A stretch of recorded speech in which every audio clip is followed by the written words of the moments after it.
सद्गुरु सर्वसृष्टि के सद्गुरु सद्गुरु सुखराम जी महाराज ने धन्य हो परम दयाल सद्गुरु दरियाव जी महाराज धन्य हो परम दयाल सद्गुरु बाबा जी महाराज ने धन्य हो टालनपुर धाम ने बारंबार प्रणाम स्वीकार हुए। राम सभा में राम राम महाराज सभी को बारंबार राम राम साथ सभी को प्रणाम। बेगा जी बेगा आपे पधारो, बेगा जी बेगा आपे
दोरोजी रेवणो दोरोजी तीरणो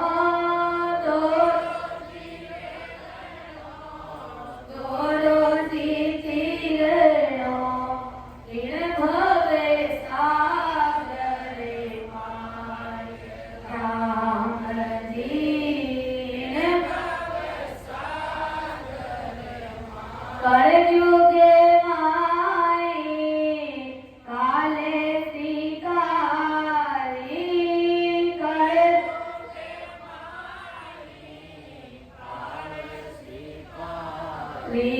पकड़े नरक ले जाए राम जी पकड़े नरक थोड़ो ही हावचेत होयने ओ थोड़ो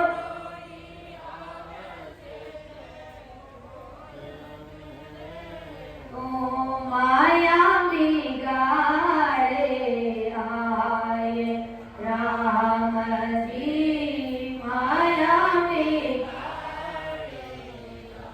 ममता सतावे कृष्णा जी मारे ममता सतावे कृष्णा जी मारे ने बदरम सब जाए राम जी ने बदरम सब घर में जी रहे हो बारे जी जाओ घर में जी रहे हो बारे जी जाओ नजर नहीं आए राम जी से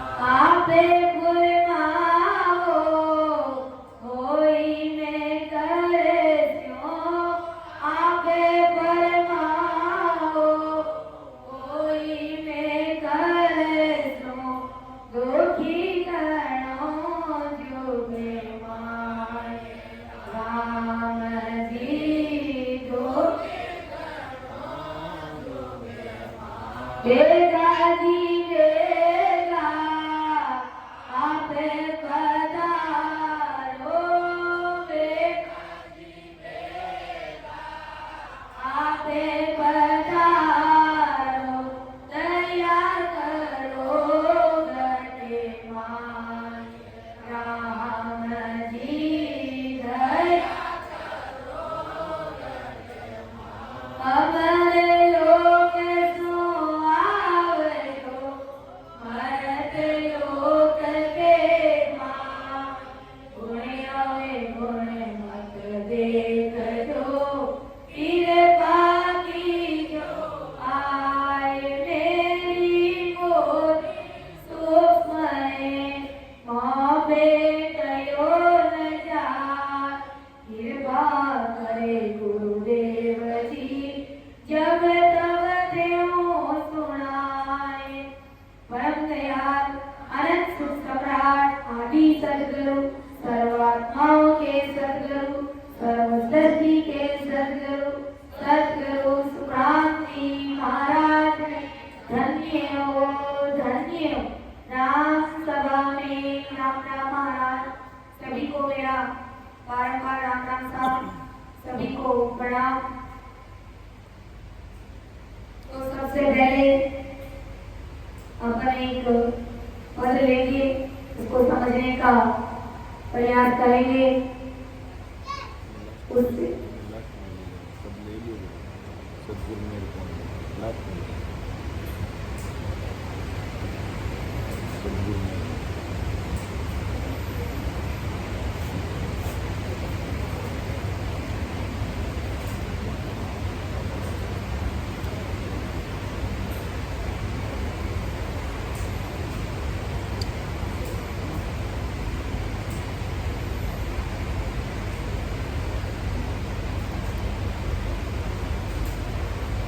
आज की सत्संग में अर्थ करने में समझाने में कहीं पर भी मेरे से त्रुटि रह जाए तो सभी से मेरा निवेदन रहेगा कि मुझे क्षमा करें और मेरा मार्गदर्शन जरूर करें, क्योंकि ये गुरु महाराज का ज्ञान है, बहुत ही अथाह है, बहुत ही गहरा है। मेरी इतनी बुद्धि और समझ नहीं है कि मैं महाराज के शब्दों का अर्थ कर सकूं, आप सभी के समक्ष रख सकूं। ये सत्संग करने और कराने वाले सब कुछ सतगुरुदेव जी महाराज हैं, सतस्वरूप राम जी महाराज हैं। तो जैसा कि अपना विषय सतगुरु जी सतगुरु महल का चल रहा है कि शिष्य के ऊपर सतगुरु जी महाराज की महल कैसे होती है, इसके लिए शिष्य को क्या करना पड़ता है। तो कल की सत्संग में हमने अच्छे से सुना और समझा। परम दयाल आदि सतगुरु सुखराम जी महाराज ने कहा कि मुझे तुम्हारे तन मन धन की आवश्यकता नहीं है, क्योंकि ये सब तो परमात्मा का ही दिया हुआ है। मुझे तो तुम्हारा निज मन चाहिए, तुम्हारा अंतःकरण चाहिए मुझे, इसके सिवाय मुझे तुम्हारे संसार के धन माल की आवश्यकता नहीं है। के सुख राम गए धन माल की, मेरे गर्जन बोए, बाता देवन रीजसी, धन दिया धन जोए। महाराज फरमाए कि मुझे तुम्हारे संसार के धन की आवश्यकता नहीं है। अगर संसार का धन देना ही है तो परमार्थ के लिए दीजिए। जिस प्रकार से आज अपन जो सत्संग करें तो ऐसी 4 दिवसीय 5 दिवसीय 7 दिवसीय ऐसी सत्संग का आयोजन रखिए और उसमें खूब धन खर्च कीजिए। ये परमार्थ का काम है और इसमें ऐसे केवल निकेवल संतों की संगत सुनने के लिए हजारों जीव आते हैं। तो सतगुरु साहिब की सत्ता घट घट में प्रकट होती है, तो उस जीव को कितना पुण्य होता है। यानी उस जीव का कल्याण तो ऐसे ही राम जी कर देते हैं, उसके ऊपर तो मेहर हो ही जाती है। तो महाराज परम दयाल आदि सतगुरु सुखराम जी महाराज ने कहा कि आखिर मैं कैसे लिखता हूँ कि मेरी जो बात सुन ली जो नर नार, मेरा वे मोह मिले तो पावे दीदार, तो पावे दीदार, निज मन तू बोलाई, तब प्रगटे तत माए, अखंड नख जग बीच आई, सुख राम कहे इन रीत बिन, हंस न उतरे पार, मेरी जो बात सुन ली जो नर नार। महाराज फरमाए कि मेरी जो बात सुन ली जो नर नार। अरे संसार के सभी नर नारी सुनो कि मेरी मेहर इस प्रकार से होती है, मैं इस प्रकार से लिखता हूँ कि मेरा हुए मौकू मिले तो पावे दीदार। किसी को मेरा बनना पड़ेगा, मेरा बनना पड़ेगा, तभी उसको परमात्मा का दीदार होगा। बस महाराज प्यार से हमको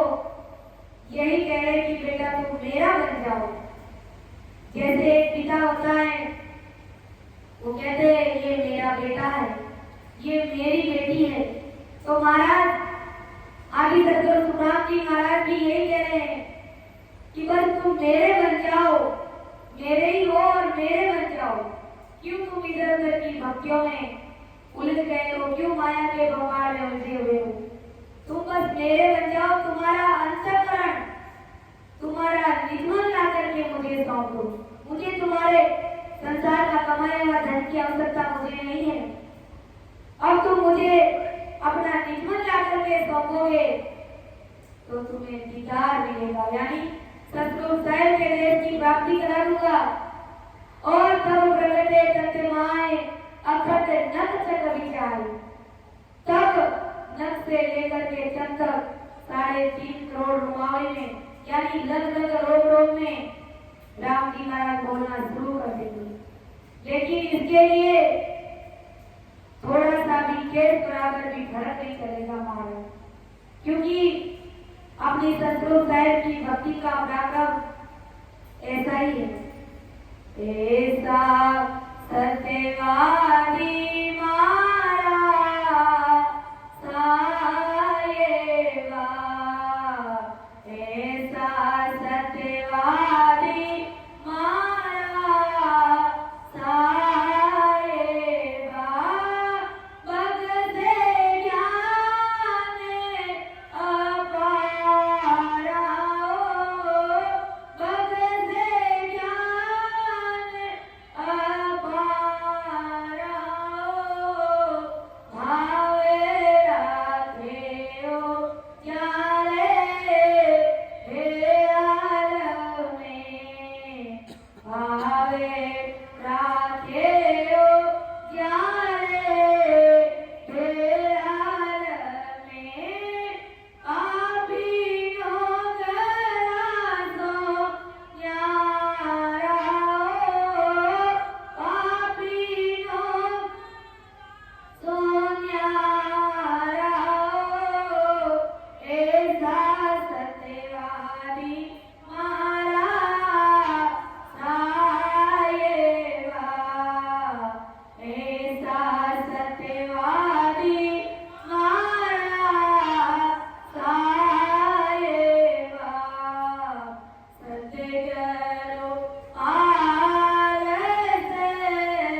को खुश करना चाहते हो तो तुझे मेरा बनना पड़ेगा। अपना अंतःकरण, अपना निज मन ला करके मुझे सौंपना पड़ेगा। इस निज मन को सौंपने में थोड़ा सा भी केस बराबर भी अंतर नहीं चाहिए, रेस नहीं चाहिए। मुझे बिल्कुल 100% मेरा बनना पड़ेगा। जिस प्रकार पारस होता है, अब पारस के पास में लोहे को लेकर के जाते हैं, लोहे को उस पारस से मिलाते हैं, तो मिलाते ही उस पारस का गुण है कि उस लोहे को वो सोना बना देगा। अगर उस लोहे को उस पारस में मिलाने में थोड़ी सी भी दूरी रखते थे, जगह रखते थे, रेस रखते थे, आंकड़ा रखते थे, थोड़ा सा भी दोनों के बीच में, तो वो पारस उस लोहे को सोना नहीं बनाएगा। तो यही बात परम दयाल आदि सदगुरु सुखराम जी महाराज फरमा रहे हैं कि सतगुरु जी महाराज है जो पारस रूपी खान के समान है और अभी अपन सभी संसार के जीव लोहे के समान है, सब लोहे के टुकड़े हैं।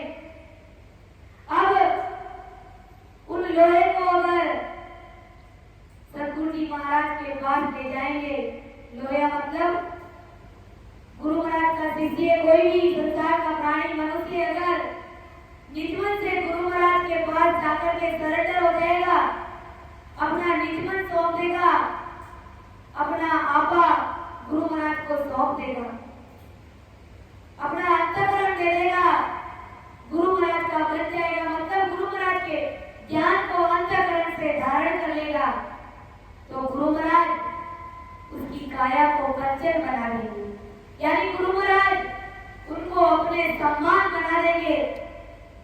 ऐसा गुरु महाराज का पराक्रम है। इसलिए कहा है कि ऐसा सतवादी महाराज साहिबा भक्त से ज्ञान है अपार, जो अपन देते हैं।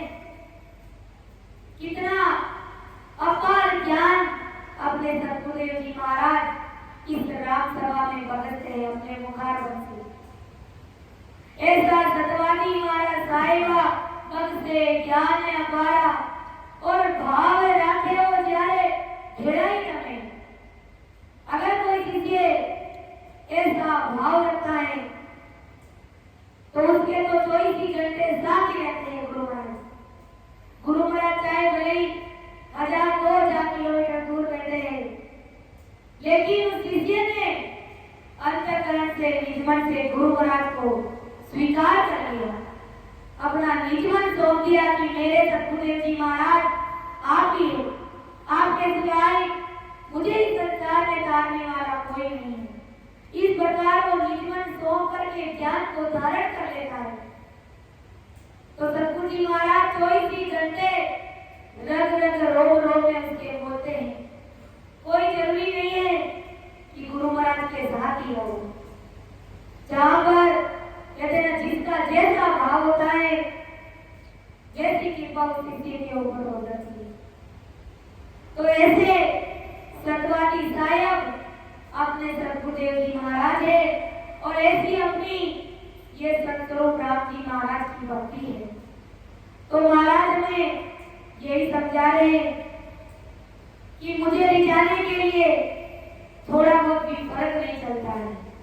और महाराज ने साखी के माध्यम से भी फरमाया है कि कैसे बराबर आते हो जे राखे कोई तो आखिर ना बने ऐसी कुदरत होए, ऐसी कुदरत होए नीचे मन माने नाई कपट लिया आधीन दाएं घर झाले नाई सुख राम करे पछ पछ मरो घर जिसरे नहीं कोई केस बराबर हाथ रो जेस राते कोई।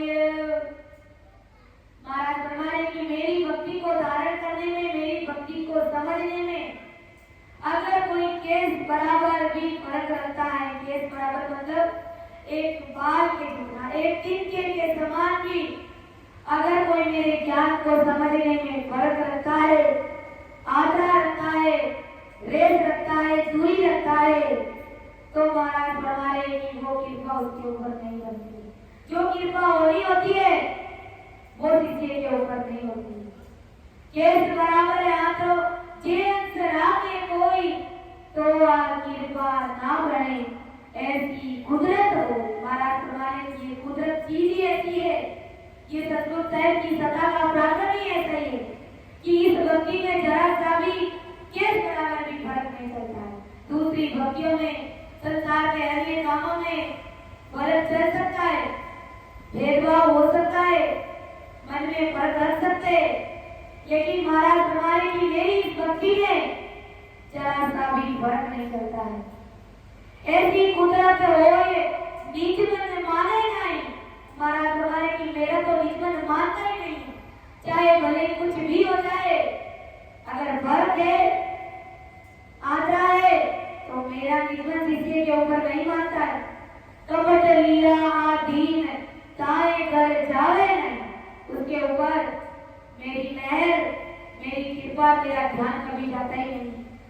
सुखराम कहे बच बच मरो, गरज सरे नहीं कोई, केस बराबर हाथ रो जे के कोई। महाराज फरमाए कि भले पच पच के हार जाए, मर जाए, लेकिन मुझे ऐसे शिष्यों की गरज नहीं है, मुझे जरूरत नहीं है। कहते हैं ना कि अगर मन में फर्क है, भले ही वो कितना ही भजन कर ले, भजन करते करते उसकी जीभ भी क्यों ना गिर जाए, लेकिन परमात्मा की कृपा, वो कुदरत कला, वो नेचर, वो निजाम शिष्य के घर में कभी जागृत नहीं होता है। क्योंकि महाराज ने कहा है कि ऐसी कुदरत हो, ये कुदरत चीज ही ऐसी है, मेरी सत्ता का प्रागण ही ऐसा ही है कि केस बराबर हाथ हो जे राखे कोई। मेरी कृपा ऐसे सामान्य वे में नहीं होती है, जबकि संसार के लोग मुझे लल बल में नहीं जाना चाहते हैं, सामान्य वे में मुझे लेते हैं, लेकिन मेरी इस भक्ति का पराक्रम बड़ा भारी है। क्योंकि कोई भी जीव मेरी शरण में आ जाता है तो सीधा ही मैं उससे परमात्मा के देश में भेंटा करा देता हूँ। ऐसी मेरी भक्ति का पराक्रम है। देखो रे देखो साधो मत जगत की, देखो रे देखो साधो मत जगत की, हरे को जाने घोड़ावे लल भले मायरी जाय रे, लल भले मायरी जाय रे, ऐसा है ज्ञानी गिरलावे, देखो रे देखो साधो मत जगत की, देखो रे देखो साधो मत जगत की। ऐसी मति है, ऐसी बुद्धि है संसार के लोगों की कि मुझे घर को जाने घोड़ा है। हरियाणी सतगुरु जी महाराज परमात्मा को घोड़ा समझते हैं और लल बल माए रिजाए रे, ऐसा जानी ने फैला कि लल बल में रिजाना चाहते हैं राम जी महाराज को। ऐसे ये संसार के अज्ञानी लोग हैं, ऐसे ये मूर्ख लोग हैं, और संसार के लोगों को रिजाने में 24 घंटे खपा रहते हैं, फिर भी संसार के लोग रत्ती भर भी नहीं दिखते हैं। एक फल के लिए भी नहीं जीते। और गुरु महाराज कहते हैं कि सुबह सिर्फ 2 घंटे 3 घंटे आप मुझे अपना निजमन दे करके मेरे सामने बैठ जाइए और भजन में लग जाइए। तुम्हारे ऊपर मेरी बड़ी भारी मेहर होगी। लेकिन इस बात का कोई गौर करते नहीं, इस बात का विचार करते नहीं। महाराज हमसे सिर्फ 2 घंटे 3 घंटे मांग रहे हैं और संसार के लोगों के साथ में 24 घंटे कमा देते हैं, लेकिन फिर भी वो नहीं जीते। तो ये निर्णय, ऐसी समझ, ऐसी बुद्धि हमको ही लानी पड़ेगी कि आखिर हमें किसको रिझाना चाहिए।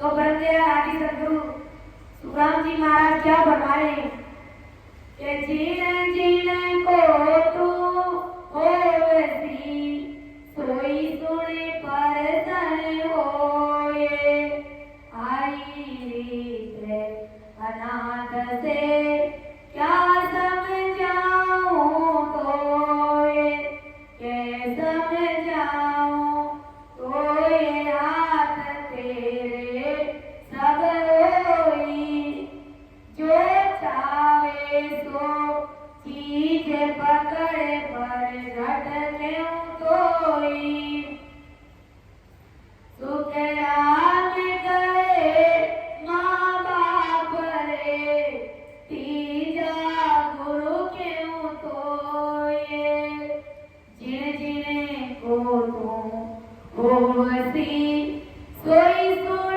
परसन होए।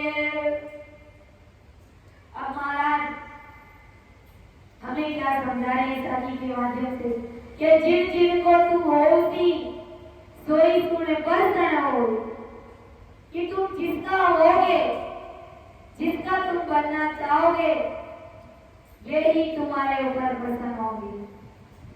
ये रीत कि सोई सुन परसन होई, आई रीत अनाद से क्या समझाऊं कोई।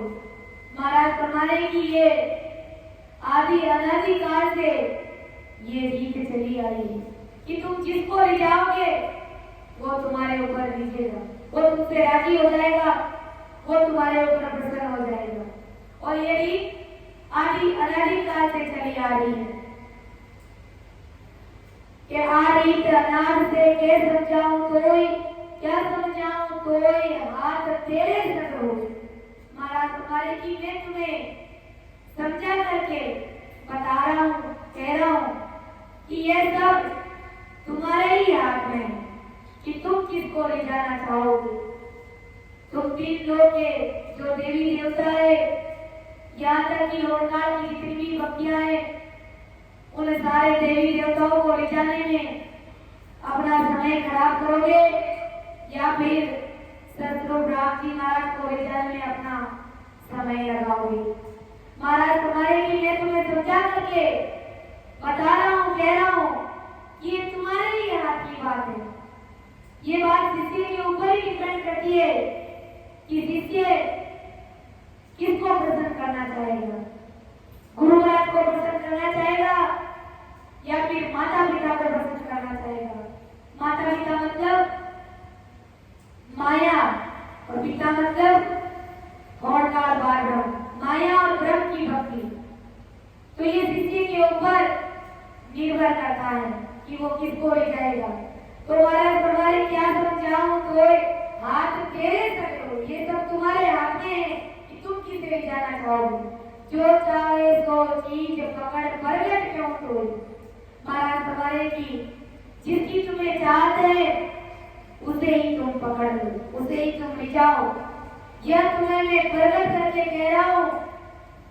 सुख राम गए माँ बाप रे, तीजा गुरु क्यों तोए, जिन जिन को तुम होवसी सोई सुन परसन होए।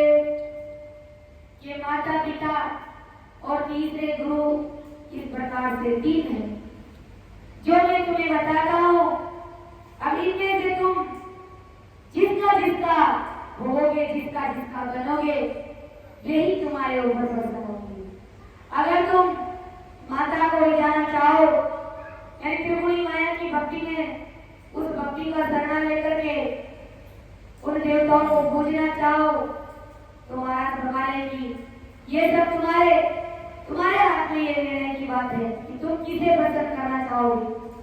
तो महाराज अपनी भाषा में क्या समझा रहे हैं कि आदि सदगुरु सुखराम जी महाराज ने शिष्य को अनादि से रिझाने की रीत कैसे चल रही है तथा वह हंस के ही हाथ में कैसे है, इसका आदि से चलते आए हुए रीत का दाखला माता पिता तथा गुरु का आधार देकर के समझे कि ये रीत है जो आदि अनादि काल से चल रही है और इसको गुरु माता पिता का आधार देकर के समझे। महाराज फरमाए कि जगत में माता पिता तथा गुरु रहते हैं और हंस जिसका बनेगा वे उनसे प्रसन्न होते जाएंगे। जीव को माता के सुख चाहिए तो माता को प्रसन्न करने की रीत करनी पड़ेगी। अगर माता के सुख चाहिए होते हैं, अगर अपने को अपनी माँ को रिझाना है तो माँ को रिझाने के लिए वो रीत हमें अपनानी पड़ेगी। और अगर पिता के सुख चाहिए तो पिता कैसे प्रसन्न होए उस रीत को अपनानी पड़ेगी, उस रीत को धारण करनी पड़ेगी। और अगर अपने को गुरु महाराज के सुख चाहिए तो गुरु महाराज कैसे रीझते हैं, किस रीत से रीझते हैं, उस रीत को हमें अपनाना ही पड़ेगा। यानी जो जिस रीति से रीझते हैं उस रीति को हमें अपनाना पड़ेगा। अगर माता के सुख चाहिए और पिता को प्रसन्न करने की रीत की तो माता प्रसन्न नहीं होगी, क्योंकि माता को रिझाने के लिए माता की ही रीत को अपनाना पड़ेगा। और पिता को रिझाने के लिए पिता किस प्रकार से रिझते हैं तो उसी रीत को अपनाना पड़ेगा। ऐसे थोड़ी है कि माता को रिझाना है और पिता वाली रीत काम नहीं लेंगे, ऐसा नहीं होगा हमारे परिवार में। तो यही बात महाराज हमें समझा रहे कि जिससे हमें जैसा सुख चाहिए उसी को प्रसन्न करने की रीत हमें करनी चाहिए। यह रीत सुख देने वाले माता पिता और गुरु के हाथ में नहीं रहती है। तो ये रीत किसके हाथ में रहती है? ये रीत हमारे हाथ में है कि हम किसको रिझाना चाहते हैं और कैसे रिझाएंगे। वो रीत हमें समझ में आनी चाहिए, वो हमारे ऊपर निर्भर करेगा कि हम किसे रिझाना चाहे। हम माता को रिझाना चाहे या पिता को या फिर गुरु महाराज को। महाराज बोले कि जिसे सुख चाहिए उसी के हाथ में रहती है। सुख किसको चाहिए? सुख अपने को चाहिए। माता से सुख लेना है तो माता को हम ही रिझाएंगे। अगर गुरु महाराज को रिझाना चाहते हैं, गुरु महाराज से सुख लेना चाहते हैं तो गुरु महाराज को अपन ही रिझा सकते हैं। ये हमारे ऊपर ही निर्भर करता है। इसलिए आदि सदगुरु सुखराम जी महाराज जगत के सभी नर नारियों को समझा रहे हैं कि जगत में माता पिता तथा गुरु है, तो जिनका जिनका होगा वे ही तुम्हारे ऊपर प्रसन्न होंगे, दूसरे तुम्हारे ऊपर प्रसन्न होने वाले नहीं। अगर पिता को रिझाने के लिए माता की रीत को अपनाएंगे तो क्या पिता रिझेंगे? नहीं रिझेंगे। तो अब किसे प्रसन्न करना है ये शिष्य के हाथ में है महाराज हमारे, अन्य किसी दूसरों के हाथ में नहीं है। अगर काल के महासुखों से निकलकर साईं के महासुख में जाना है और महासुख देने वाले सदगुरु को प्रसन्न करने की रीत हमें करनी ही पड़ेगी। महाराज हमारे की जो काल का जो महासुख है उन महासुखों से निकलने के लिए जो सदगुरु राम जी महाराज की जो भक्ति है, जो महासुख देने वाली जो भक्ति है, उस भक्ति को अपनाने के लिए, उस महासुख को पाने के लिए सदगुरुदेव जी महाराज को रिझाना पड़ेगा। और सदगुरुदेव जी महाराज को रिझाने के लिए माता को रिझाने वाली रीत काम नहीं आएगी। इसके लिए सदगुरु जी महाराज किस रीत से रीझते हैं, किस रीत से हमारे ऊपर प्रसन्न होते हैं, वही रीत हमें अपनानी पड़ेगी।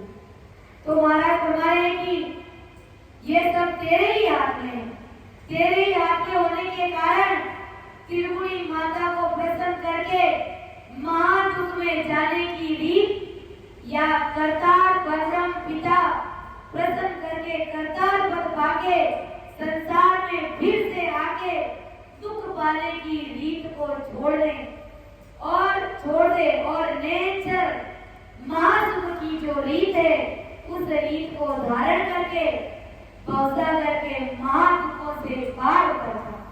परमदयाल आदि सद्गुरु सुखराम जी महाराज के कहने का तात्पर्य यही है कि तू माता की भक्ति का भी त्याग कर दे, यानी माया की भक्ति का भी त्याग कर दे, और ब्रह्म की भक्ति यानी ओंकार पार्वत तक की जो भक्तियां हैं वो तुम्हें वापस 84 में भेजने वाली है, महादुखों में भेजने वाली जो भक्ति है उन सारी भक्तियों का त्याग करके जो नेचर निजनाम की भक्ति है, जो सतगुरु साहिब की भक्ति है, जो महासुख देने वाली भक्ति है, उस रीत को तू धारण कर ले और भवसागर के महादुखों से तू पार हो जा, तू निकल जा।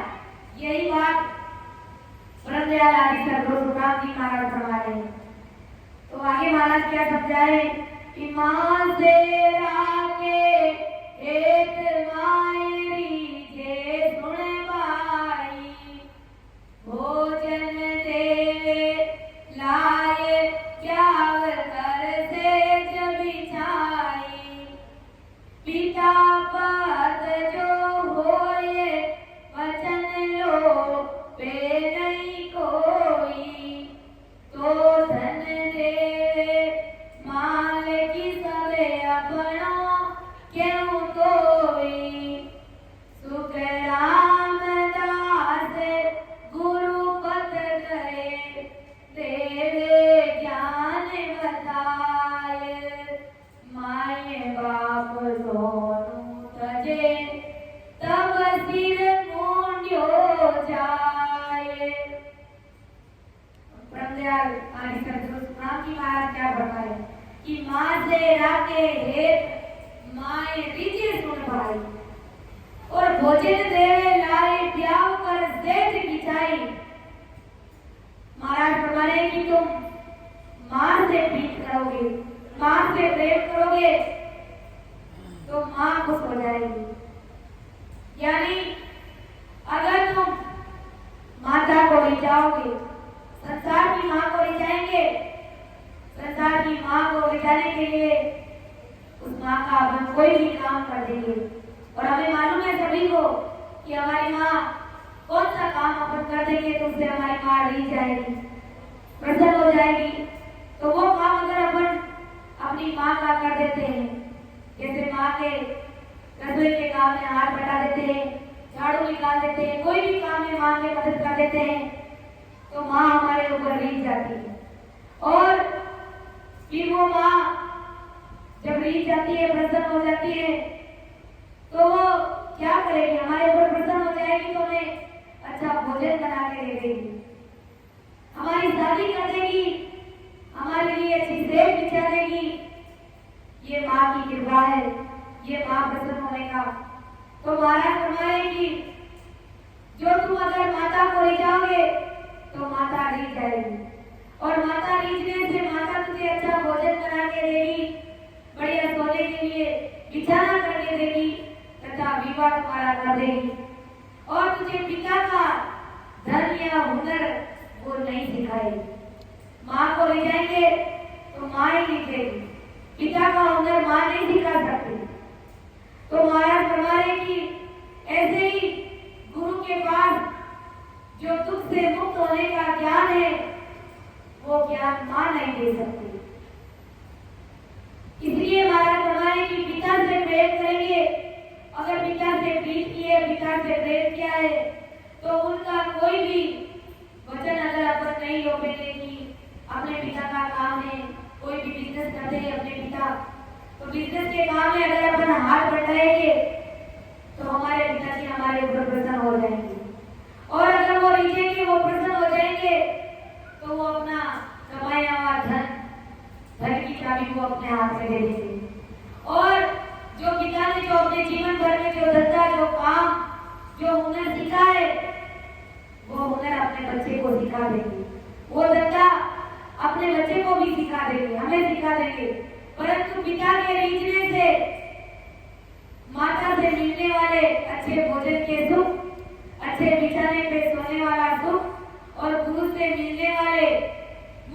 के सुख तुझे नहीं मिलेंगे। पिता को विजय है तो पिता के पास में क्या सुख था वो पिता ने दे दिया, लेकिन गुरु महाराज जो मुक्ति का फल देने वाले हैं वो पिता नहीं दे सकते। माँ है जो अच्छा भोजन बना के दे सकती है वो पिता नहीं दे सकते, क्योंकि जो चीज पिता कर सकते हैं वो माँ नहीं कर सकती, और जो माँ कर सकती है वो पिता नहीं कर सकते, क्योंकि सबका काम अलग अलग है। तो महाराज हमारे की ये भोजन देवे लाई ब्याह कर सेज बिचाई, पिता पद जो होए वचन लोभे नहीं कोई, तो धन देवे माल की सब अपनों क्यों कोई, सुख राम दास गुरुपत गए देवे ज्ञान बताए, माँ बाप दोनों तजे तब सिर मुड़ियो जाए।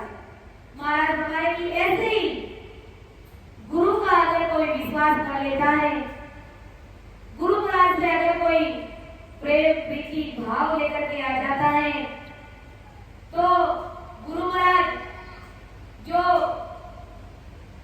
84 बैठने वाले हैं हमारे, और जो मुक्ति को जाने का जो ज्ञान है वो ज्ञान अपने शिष्य को दे देंगे। यानी जीव की मुक्ति कैसे होगी, वो मुक्ति वाला ज्ञान गुरु महाराज अपने शिष्य को दे देंगे। वे तुझे सुख का मुक्ति पद प्रकट कर देंगे। वैदिक गुरु के पास जाने से माता पिता के घर के भोजन के और आराम से बिछाने के सोने के तथा धन माल के सुख नहीं मिलेंगे। अगर गुरु महाराज को ले जाएंगे तो वो घर गृहस्थी वाला, वो माता और पिता वाला सुख गुरु महाराज के वैदिक गुरु के पास में नहीं है। और माता पिता को त्याग कर वैदिक गुरु का शरणा लेगा तो ही वैदिक गुरु तेरा सर मुंडन करेंगे। यानी जो वैदिक गुरु होते हैं उनका शरणा लेते हैं, तब माता पिता की भक्तियों का त्याग करना पड़ता है। यानी माया ब्रह्म की भक्तियों का पूर्ण रूप से अगर अपन त्याग करेंगे और पूर्ण रूप से वैदिक गुरु का शरणा लेंगे, तभी गुरु महाराज अपने शिष्य, गुरु महाराज है जो शिष्य को अपनी शरण में लेंगे। ऐसे ही महाराज हमारे कि शिष्य माता पिता को तो नहीं त्यागे, कि माता पिता को नहीं त्यागेगा तो गुरु शिष्य को शरण में नहीं लेंगे।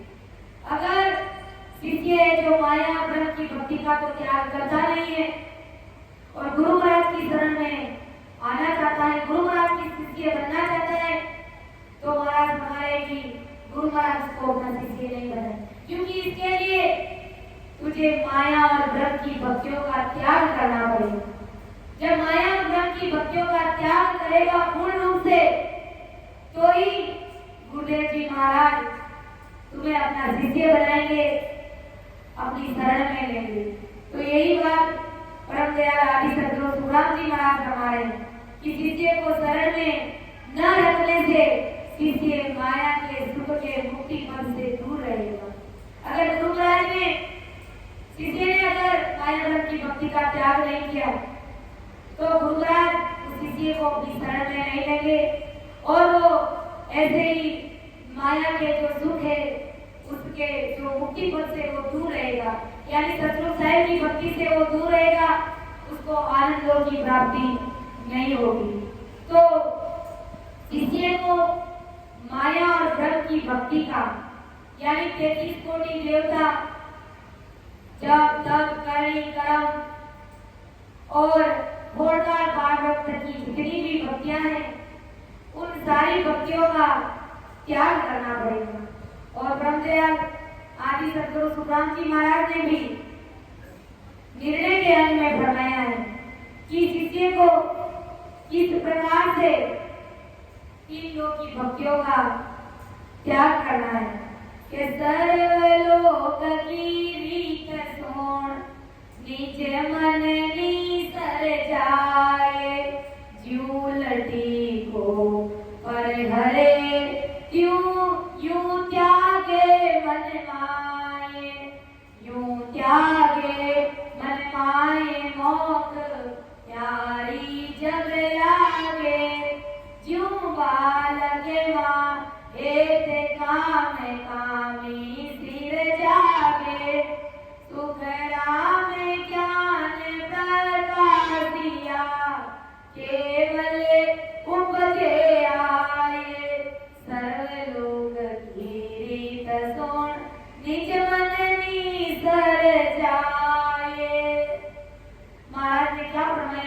के माध्यम से कि हमें तीन लोग की भक्तियों का त्याग किस प्रकार से करना है, कि निज मन से सब लोगों की रीति सुनने पर यह जानकारी हो जाती है कि जिन लोगों में जाने से वापिस आना पड़ता है इस मर्त लोक में, इसलिए उन लोगों में जाने का साधन नहीं करना चाहिए।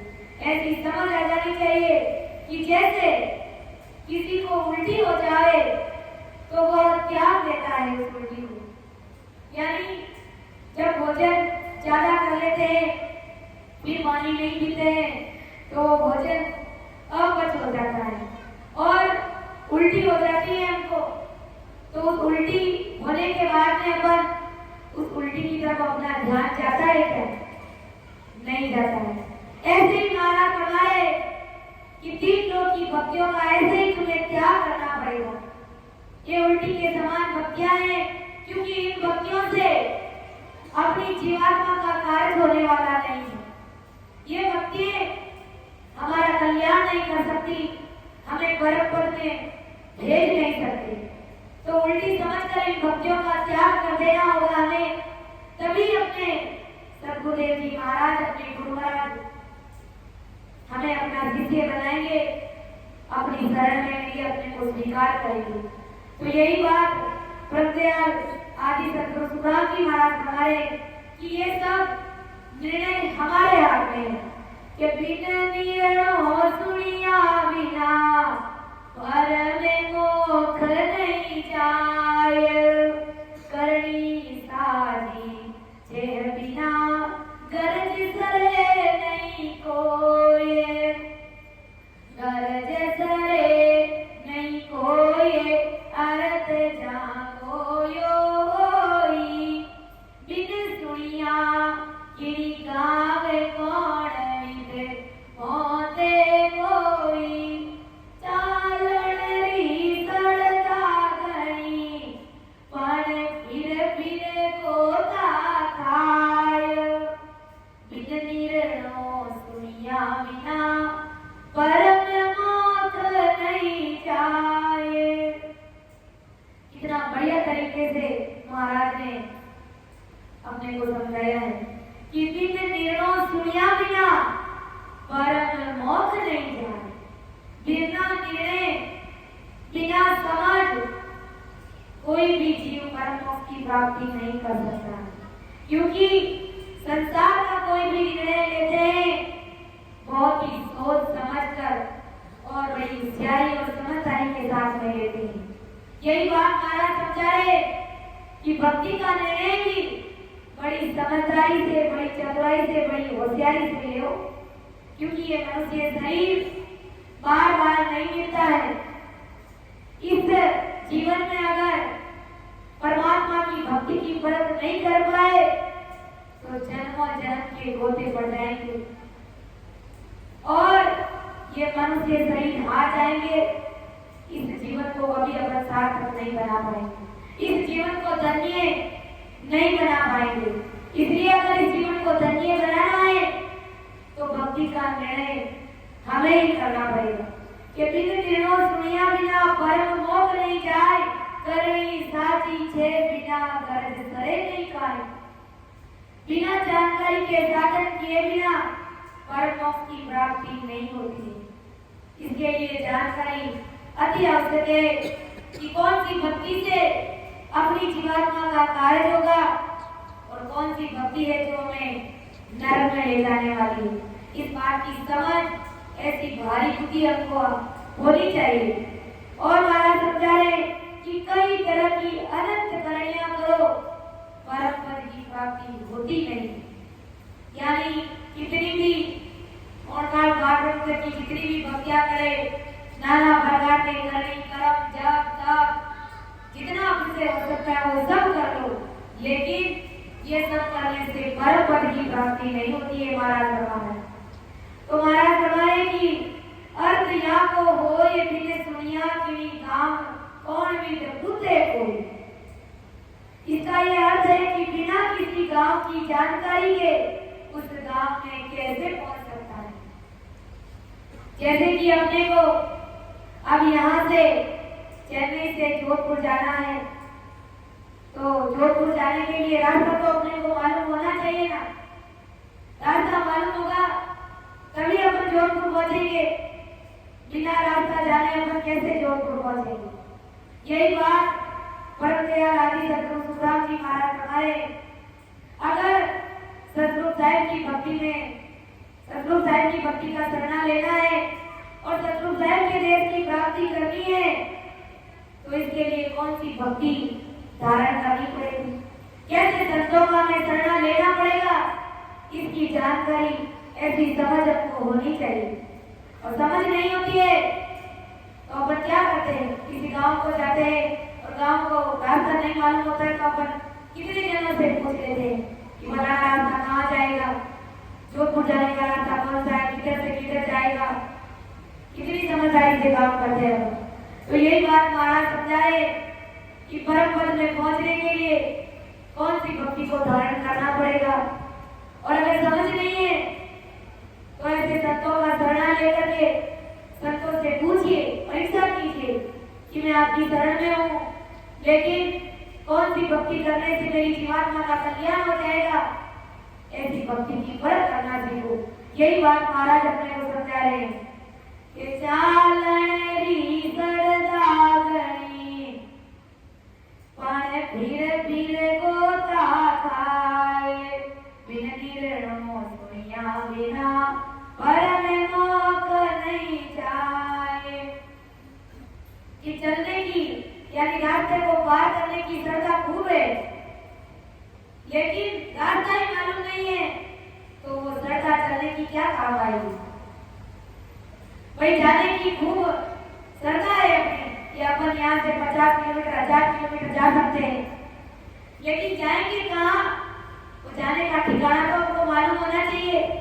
यही बात महाराज समझाए कि चलने की श्रद्धा तो बहुत है, पर ज्ञान भक्ति की जानकारी के बिना जीव पहुंच नहीं सकता। यानी अपन लोग कैसे पहुंचा जाए, ऐसी समाज ऐसा ज्ञान हमको ही धारण करना पड़ेगा, क्योंकि बिना जानकारी के जीव को परम होता नहीं। तो यही बात परम दयाल आदि सतगुरु सुखराम जी महाराज फरमा रहे हैं। तो अब अपन एक हजत लेंगे, इस हजत को समझने का प्रयास करेंगे। प्राणी क्यों हर बिसरियो रे, तुझे के ज्ञान विचार, प्राणी क्यों हर बिसरियो रे, तुझे के ज्ञान विचार। किड़िए का सुकरत पावियो रे, किड़िए का सुकरत पावियो रे, ओ मानव तन अवतार, प्राणी क्यों हर बिसरियो रे, तुझे ज्ञान विचार। जिनतों को पैदा कियो रे, नत जग सकल बनाए, जिनतों को पैदा कियो रे, नत जग सकल बनाए।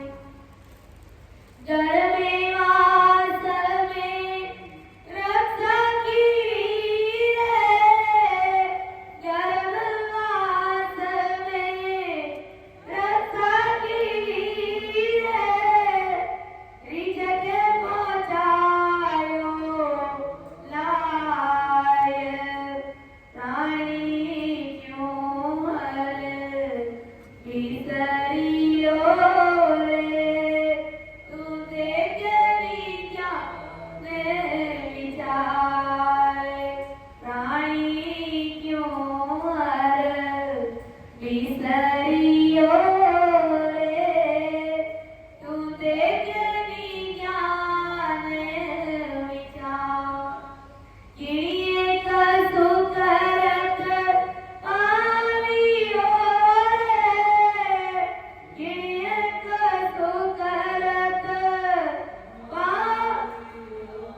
तू देखे विज्ञान विचार मिटका देखी घाट वाले जाना खपटे मिटका देखी घाट वाले जाना खपटे का के सुख देव पिछतावती रे के सुख देव पिछतावती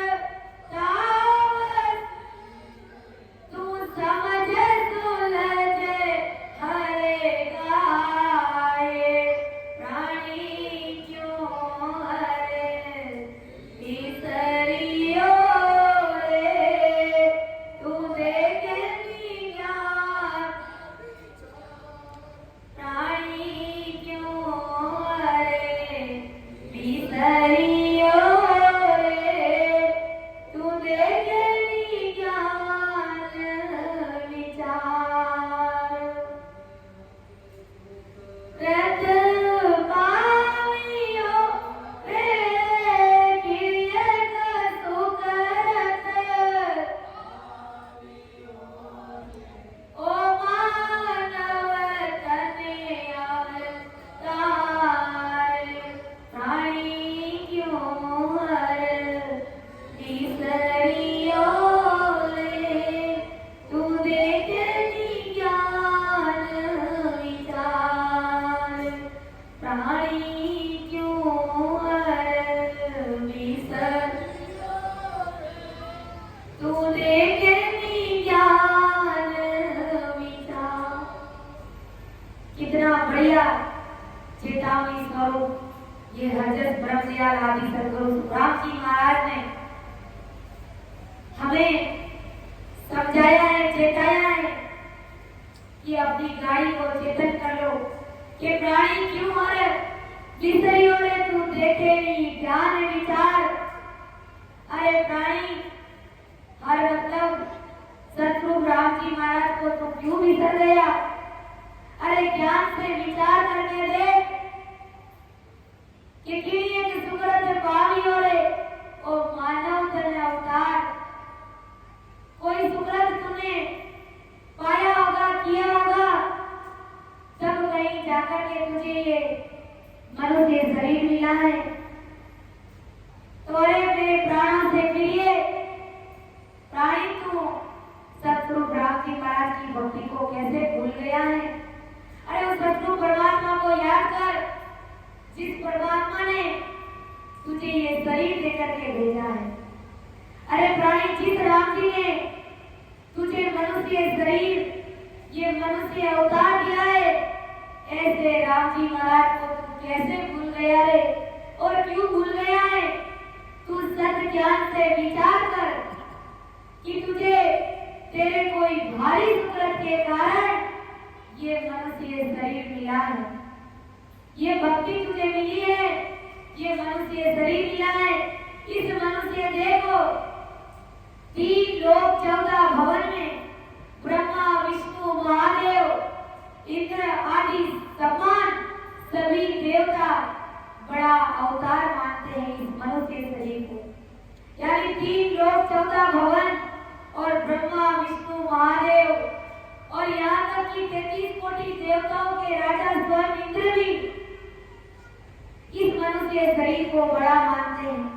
इतना बड़ा ये मनुष्य शरीर हमको सतगुरु परमात्मा ने देकर के भेजा है, लेकिन अपन इस संसार में आकर के ऐसे माया मोह में उलझ गए हैं कि यहाँ से निकलना भी हमारे लिए दुश्वार हो गया है। ऐसे उलझ गए हैं कि महाराज का बार बार ज्ञान सुनने के बाद भी आन उपासनाओं की भक्तियां करते हैं, व्रत करते हैं, उपवास करते हैं, पीपल पूजते हैं, करवा चौथ करते हैं, ना जाने हम औरतें क्या क्या करते हैं। महाराज फरमाए कि जब एक बार परमात्मा का शरणागत धारण कर लिया और जब 2 घंटे रोज का सिमरन करते हैं तो फिर ये व्रत उपवास ये करवा चौथ करने की हमको आवश्यकता ही नहीं है, लेकिन ये मनरूपी काल मानता ही नहीं है। इसका मतलब पूर्ण रूप से अभी परमात्मा की भक्ति को धारण किया नहीं। इसलिए अपन इन व्रत उपवास में उलझे हुए हैं। और कई लोगों से, कई लेडीज लोगों से जब बात होती है, उनको समझाने का प्रयास भी करते हैं कि भाई गुरु महाराज का संन्यास धारण किया है तो फिर ये क्या छोटे मोटे उपवास करते हो? ये सारे उपवास तो कुदरती हो जाते हैं। कहते हैं कि वापस जवाब मिलता है कि करवा चौथ करने से हमारे पति की उम्र लंबी होती है, करवा चौथ करने से हमारे पति की उम्र लंबी होती है। तो ये सोचिए, विचार कीजिए कि हमारे पास सतगुरु साहिब की भक्ति है और 2 घंटे 3 घंटे 4 घंटे रोज का भजन करते हैं, तो समझिए पति की उम्र तो ऐसे ही राम जी महाराज बढ़ा लेंगे। और ये भूखे रहने से और शरीर को कष्ट देने से, व्रत उपवास करने से क्या पति की उम्र बढ़ जाएगी? सपने में भी ऐसा विचार मत करना और ऐसे आग बपड़ों में पड़ना मत। कहते हैं ना कि भाग्य लिखी मिटे नहीं, लिखे विधाता लेख, और हो जावे सतगुरु में तो लगे लेख पर में। श्री भगवंता धन्य हो, धन्य हो, अब प्रवासियान धन्य हो, धन्य हो। अगर किसी के भाग्य में विधाता ने लेख लिख दिया है और वो लेख कोई मिटा सकता है क्या? कोई उस लेख को मिटा नहीं सकता। लेकिन हमारे पास ब्रह्मदयाल आदि सतगुरु सुखराम जी महाराज का शरणा है, इतना बड़ा ज्ञान है, और इस ज्ञान की शरण में, गुरु महाराज की शरण में, तो संतों ने कहा है कि भाग्य लिखी मिटे नहीं, लिखे विधाता लेख, और हो जाए सतगुरु जी महाराज की मेहर तो लगे लेख पर में। अगर सतगुरु जी महाराज की मेहर हो जाए, कृपा हो जाए, तो वो भाग्य यानी विधाता का लिखा हुआ लेख भी खूंटी में टंगा हुआ रह जाता है, क्योंकि सतगुरु जी महाराज की मेहर से वो लिखा हुआ लेख भी उस लेख के ऊपर लेख लग जाती है, वो लेख चल जाता है। ऐसे सतगुरु साहिब के सरने का पराक्रम है। लेकिन हमें 100% विश्वास नहीं होने के कारण महाराज की भक्ति का सरना भी धारण किया हुआ है और दूसरे लोगों की नकल करते कि भाई उन्होंने किया व्रत उपवास तो मैं भी करवा चौथ करूं, मैं भी ये करूं। अरे जीवन में कभी हर ज्ञान को समझने का प्रयास कीजिए कि आखिर हमारे गुरु महाराज ने ज्ञान में क्या कहा है। कहीं पर लिखा है कि करवा चौथ करना चाहिए, व्रत करना चाहिए, उपवास करना चाहिए, उच्चत करनी चाहिए, ऐसा कहीं पर भी महाराज ने नहीं लिखा है। और वास्तव में मैंने तो ससुराल आने के बाद में कभी 15 सालों में भी इन चीजों को माना ही नहीं, स्वीकार किया ही नहीं। यानी गुरु महाराज के शरण में तो पूर्ण रूप से नहीं हुए, लेकिन इतनी समझ जरूर थी कि हमारे गुरु महाराज के ज्ञान में ये सब चीजें है ही नहीं। व्रत करना, उपवास करना, तो क्यों अपन बातों का समय खराब करें, क्यों अपने शरीर को कमजोर करें, क्यों इस घर को कष्ट दे। इतनी समझ तो महाराज की कृपा से पहले ही आ गई थी, कभी अपना समय ऐसे खराब नहीं किया। तो महाराज ब्रह्मदयाल आदि सतगुरु सुखराम जी महाराज हमें यही समझा रहे कि ये मनुष्य शरीर, इनको देवता भी बड़ा मानते हैं, देवता भी इस शरीर को धन्य समझते हैं, बड़ा मानते हैं और इस शरीर को प्रणाम करते हैं। जिनके पास में गुरु महाराज का शरणा है तो देवता भी ऐसे जीवों को, ऐसे प्राणियों को प्रणाम करते हैं कि धन्य है ऐसे जीव जिन्होंने सतगुरु जी महाराज की शरण को पहचान लिया है और युगपत भजन करते हैं। और राम जी महाराज धन्य हो, धन्य। और अपन जितने भी राम से भाई बहन इस राम सभा में विराजमान है तो 33 कोटि देवता भी अपना मस्तक झुकाते हैं हमारे सामने। ये वास्तव में सही बात है, बिल्कुल पक्की बात है कि ऐसे ये धन्य जीव है जिन्होंने गुरु महाराज का शरण धारण कर लिया और सारी सारी भक्तियों का त्याग कर दिया। तो महाराज ने समझाया कि जिन तो को पैदा कियो रे जग चक सकल बढ़ाई। अरे जिस सतगुरु परमात्मा ने तुझे पैदा किया है, नख चक सकल बढ़ाई, नख से लेकर जग तक कितना सुंदर शरीर हमारा बनाया है राम जी ने। और क्यों बनाया है? भक्ति करने के लिए बनाया है, परमात्मा को मिलने के लिए राम जी महाराज ने ये बनाया है और यहाँ अपने को भेजा है। 76 करोड़ 77 लाख संसारों की भूखी अपने को देकर के यहाँ पर भेजा है। तो महाराज समझा है कि जिस राम जी ने तुझे पैदा किया है उसे तू कैसे भूल गया?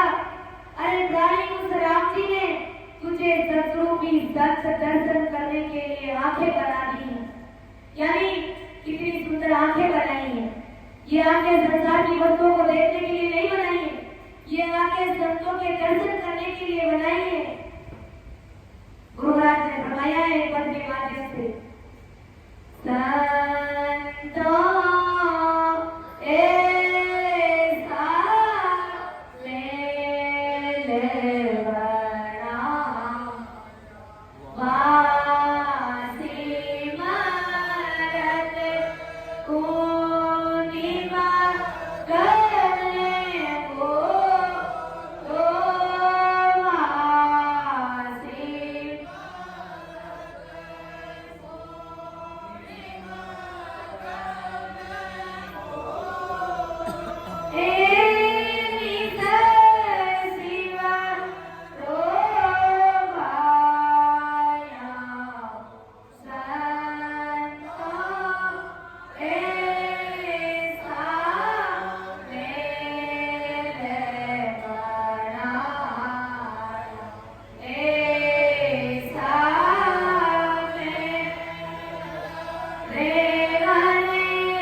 तो विचार कीजिए कि एक क्षण भी नहीं भूलने का वादा किया था।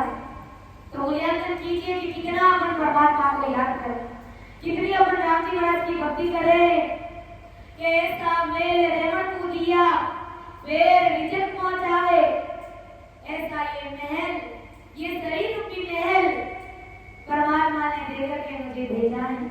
और यहाँ पर इतनी भारी मेहर करी है कि जब माँ के गर्भ में थे उस समय भी इज्जत पहुंचाई, वहां पर भी भोजन प्रसाद की व्यवस्था करी माँ के गर्भ में, वहां पर भी अपने को भूखा नहीं रखा था। कैसे राम विद्यार गाथा, राम को क्यों नहीं कहा है महाराज हमारे कि ऐसे परम दयाल सदगुरु साहेब राम जी महाराज की भक्ति को तुम क्यों बिसर गया है। और कितना अच्छा शरीर बनाया कि दो बड़े खंभ लगाया, भारी कोई अगर बनाया, यानी दो बड़े खंभे बनाए, यानी दो बड़े पांव बनाए और दो ही अगर बनाया, दो बड़े हाथ दिए अधर में और ताप पर कलश चढ़ाए वो विंडो सर्व धात सु छाया। और उसके ऊपर ये कलश रूपी ये सिर रखा है, यानी सात धातु के शरीर पर सिर रूपी कलश परमात्मा ने चढ़ाया है। और इस कलश पर सात इंद्रियां, दो आंख, दो नाक, दो कान, मुख, ये सात इंद्रियां और दो नेत्र, दो कान, दो नाक, के सुर, एक मुंह और दो महल खंड ब्रह्मांड पर 10वें द्वार की बारी बनाई। यहाँ तक कि जीव परम मोक्ष में कैसे पहुंचे वो 10वें द्वार की बारी भी परमात्मा ने बना दी है हमारे लिए। लेकिन फिर भी अपन परमात्मा की भक्ति नहीं करें, परमात्मा को भूल गए हैं। कैसे हमारा राम जी महाराज से मिलना होगा बताइए, विचार कीजिए। महाराज हमारे की इसमें 12 कवड़ और रस पहुंचाने के लिए 72 नाड़ियां बनाई है। रस पहुंचाने के लिए, भोजन का रस पहुंचाने के लिए 72 प्रकार की नाड़ियां बनाई है। ऐसा शरीर राम जी महाराज ने रहने के लिए हमें दिया है। और फिर समय समय दिन में 3 टाइम भोजन प्रसाद की भी हमारी व्यवस्था करी। सारी सुख सुविधाएं हमारे लिए राम जी महाराज ने उपलब्ध करी है। लेकिन फिर भी अपन राम जी महाराज को भूल गए हैं। महाराज हमारे की बता कैसे तुम्हें राम जी मिलेंगे, कैसे तुम्हारी जीवात्मा का कार्य होगा। विचार कीजिए कि जिन को पैदा कियो रे सकल बनाए, गर्भवास में रक्षा किए रिजक पहुंचाए और लाए। अरे गर्भवास में भी तुम्हारी राम जी महाराज ने रक्षा करी थी, वहां पर भी तुम्हें बड़ा सुरक्षित रखा था, लेकिन उस राम जी महाराज को तुम भूल गया है। आगे महाराज समझाए कि सकल पसारो काल मोरे काचो जुग बुहार, तू माया में रच रही हो रे क्या चलती कोई रात। महाराज हमारे की सकल पसारो काल मोरे, अरे ये जो सारा पसारा तुमने कर रखा है ये सब झूठा है। ये धन मोह माया के व्यापार में तुम फंसा है, लेकिन ये सब झूठा है, ये सब असत्य है। ये संसार का मोह प्रेम और ये संसार का जो धन है ये स्थायी सुख देने वाला है, स्थायी सुख देने वाला ये नहीं है। तू हर को छोड़ के झूठे त्रिगुणी मायावी देवी देवताओं में वह कुटुंब परिवार पुत्र पत्नी धन राज आदि माया में रच कर मगन हो गया है और परमात्मा को भूल गया है। ये सारा देवी देवताओं का बसारा जगत और कुटुंब परिवार का व्यवहार तुझे काल से छुड़ाने के लिए छूटा है। ये देवी देवताओं का बसारा, देवी देवताओं की पूजा पाठ करना और कुटुंब परिवार का ये जो मोह है ये सब तुझे काल से छुड़ाने के लिए सब छूटा है। ये कोई तुझे काल से नहीं छुड़ा सकता, सब कच्चा है, ये मजबूत नहीं है, ये तुम्हें राम जी महाराज से नहीं मिला सकते। तेरा अंतिम समय आने पे सभी देवी देवता कुटुंब परिवार स्त्री पुत्र धन बेटा आदि में से एक भी तुम्हारे साथ चलने के लिए तैयार नहीं होंगे। ऐसा प्रत्यार आदि सदगुरु राम जी महाराज अपन सभी संसार के प्राणियों को समझा रहे हैं कि जब तुम्हारी मौत आ जाएगी, तुम्हारा अंतिम समय आ जाएगा, जिस देवी देवताओं की शरण में तुम बैठे हो आज, वो कोई भी देवी देवता तुम्हें उस काल से छुड़ाने के लिए नहीं आएंगे, क्योंकि एक देवी देवताओं का शरण अपन नहीं धारण करते हैं। इस देवी देवता ने हमारा काम नहीं किया तो दूसरे देवी देवताओं की शरण ले लेते हैं। आज यहाँ चले गए, आज वहां नारे लेके चले गए, आज भोपा जी के पास चले गए, आज किसी अन्य देवताओं के पास चले गए, और जब मौत आती है तो सभी देवी देवता भी आपस में झगड़ा शुरू कर देते हैं। वो देवता कहते हैं भाई वो तुम्हारे को ज्यादा जाते थे, तुम्हारे को ज्यादा मानते थे, तो वो तुम्हें बचाएंगे, तुम बचाओ इसको। देवी देवता भी झगड़ते हैं आपस में कि भाई तुम्हें ज्यादा मानते थे, तो अब इसका अंतिम समय आएगा, तुम इसको बचाओ, काल से मुक्त करो। वो कहते नहीं तुम बचाओ इसको, वो कहते नहीं भाई तुम बचाओ इसको। बताइए उस जीव की क्या हालत होगी, कौन साथ संभाल लेगा उस जीव की। इसलिए केवल केवल सतगुरु साहिब का शरण धारण कीजिए। उसमें करना भी क्या है, कुछ भी अपने को करना नहीं पड़ता, उसमें सिर्फ और सिर्फ तन मन सौंप करके, सरेंडर होकर के, अहंकार का त्याग करके, सांस में भजन करके अंदर में परमात्मा को प्रकट कर लो और परमात्मा के देश की प्राप्ति करो। सीधा सरल रास्ता है, लेकिन संसार के लोगों को जोर आता है भजन करने में, और लोग कहते हैं तो खाली राम राम ही करो, दूसरे को कोई काम करो वो नहीं, तो खाली राम राम कैसे करते हैं? अरे तुम इतना बड़ा शरणा है और जीव बैठ करके 2-2 घंटे 3-3 घंटे भजन करता है, फिर वो खाली राम राम कैसे हो गए? कहते हैं ना अज्ञानी जगत है, समझ और बुद्धि नहीं होने के कारण ऐसी बात करते हैं, क्योंकि वो व्रत उपवास पूजा पाठ में लगे हुए रहते हैं, तो उसको बैठ करके भजन करने में मौत आती है, जोर आता है, तो ऐसी बात हो करते हैं। तो महाराज फरमा रहे कि जब अंतिम समय आएगा तो सभी देवी देवता और कुटुंब परिवार, पुत्र धन स्त्री, ये सब तुम्हारे साथ में नहीं चलने वाले, ये सभी तुम्हारे कोई काम आने वाले नहीं है। अभी भी हमारी सासाओं की पूंजी खत्म हो जाए तो अगर घर से पत्नी को कह दे, बेटे को कह दे कि मेरी जगह तुम्हें शरीर छोड़ना पड़ेगा, कोई छोड़ने के लिए राजी नहीं होगा। सब यही कहेंगे कि अब आपको जाना है तो आप ही जाइए, क्योंकि राम जी महाराज ने हमको उम्र दी है तो आपको जिएंगे, अभी संसार का सुख लेंगे, हम क्यों मरे? कोई हमें एक सांस भी देने के लिए तैयार नहीं होगा। और जमदूत है जो एक सेकंड का समय भी हमें नहीं देगा, क्योंकि जब हमारा समय आ जाता है तो वो घसीट करके ले जाएगा। उस समय अपन ये नहीं कहेंगे कि भाई बेटे से मोह प्रेम किया, जीवन भर धन कमाया तो बेटा मुझे बचा लेगा, थोड़ा मैं मेरे बेटे से बात भी कर लूं, कोई देवी देवताओं की शरण में था तो उसकी भक्ति करी मैंने, कोई आकर के मुझे बुलाएगा और जब तुझसे कहेंगे भाई एक पल का, एक सेकंड का समय दे दीजिए, कुछ भी नहीं, सीधा घसीटते हुए ले जाएंगे और खंभे पे बांध करके मारेंगे, पीटेंगे।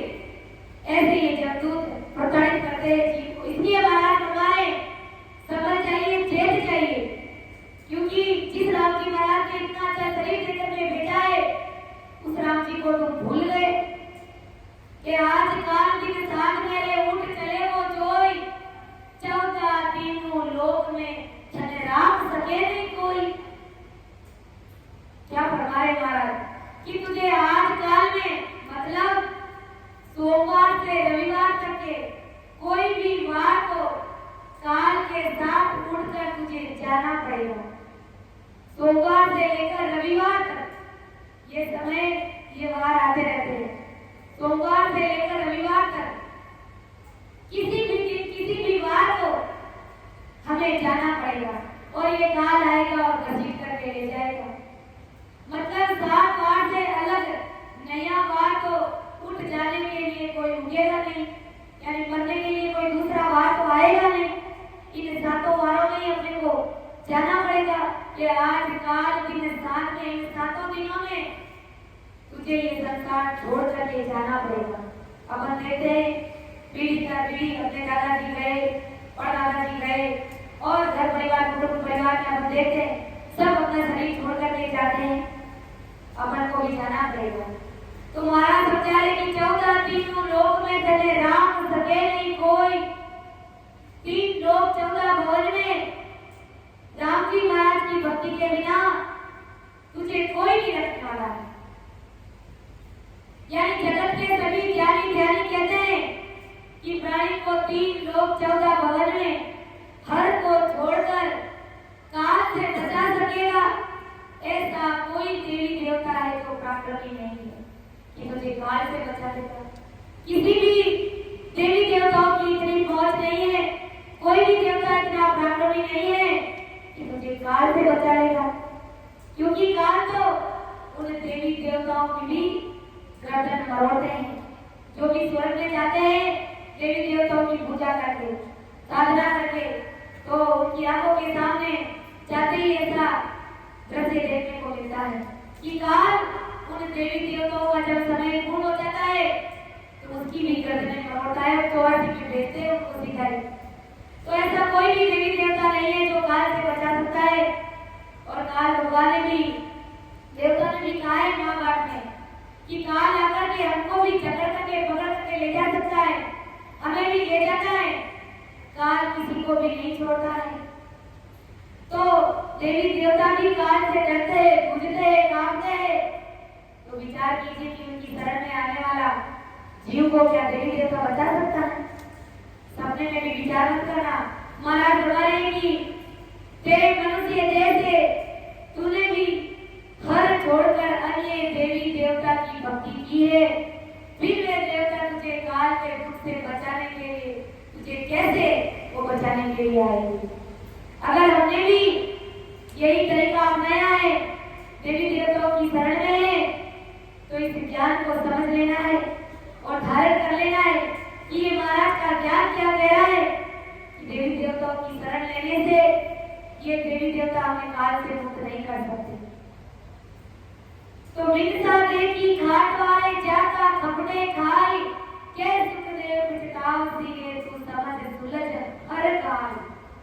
महाराज हमारे की मिलका देखी घाट वाले, अरे भाई ये मनुष्य से छूट जाने पर काल तूने किए हुए कर्मों के अनुसार महासंकट की योनियों में डालते जाएगा। यानी जब तुम्हारा शरीर छूट जाएगा और मान लो तुमने देवी देवताओं की भक्ति करी है, तो जितने समय तक भक्ति की जो सुंदर किया है वो सुंदर वो पुण्य भोगने के बाद में तुम्हें तुम्हारे किए हुए कर्मों के अनुसार महासंकट के योनियों में यानी 84 लाख योनियों में तुझे डाल देंगे और वहां तुझे अति दुख भोगना पड़ेगा, महासंकट का सामना करना पड़ेगा, महादुखों का सामना तुझे करना पड़ेगा।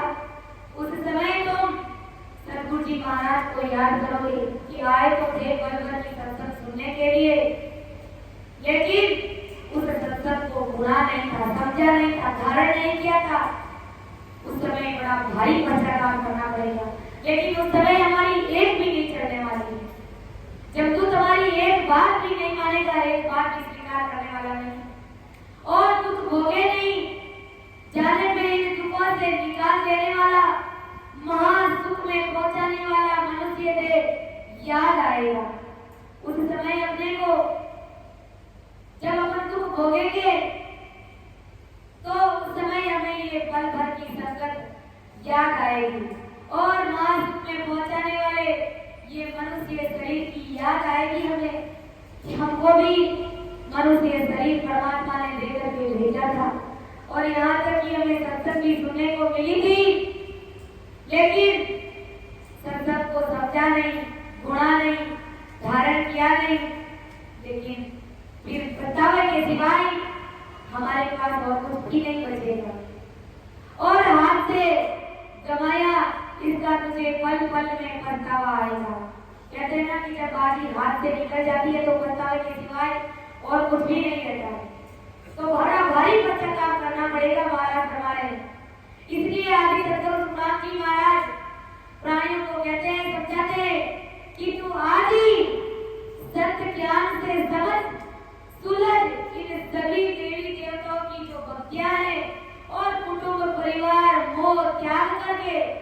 के काल से छुड़ाकर सुख में डालेंगे, ऐसे हर को गा, ऐसे यानी ऐसे सतगुरु प्राप्ति महाराज का भजन कर, भक्ति कर। और ये जो संसार का मोह प्रेम करते हैं कि घर वाले मेरे साथ चलेंगे, घर वालों से मैं मोह प्रेम करूं, और जो देवी देवता उनकी शरण में अगर रहेंगे तो हमारी जीवात्मा का कल्याण हो जाएंगे। महाराज हमारे की इन सभी से निवारण कर ले, इन सभी से सुलझ जा, और इन सभी देवी देवताओं की भक्तियों का त्याग कर, इस संसार के मोह का त्याग कर ले, और सतगुरु प्राप्ति महाराज से प्रेम कर ले। ऐसा प्रत्याग आदि सतगुरु सुखराम जी महाराज इस पद के माध्यम से अपन सभी को समझा रहे हैं।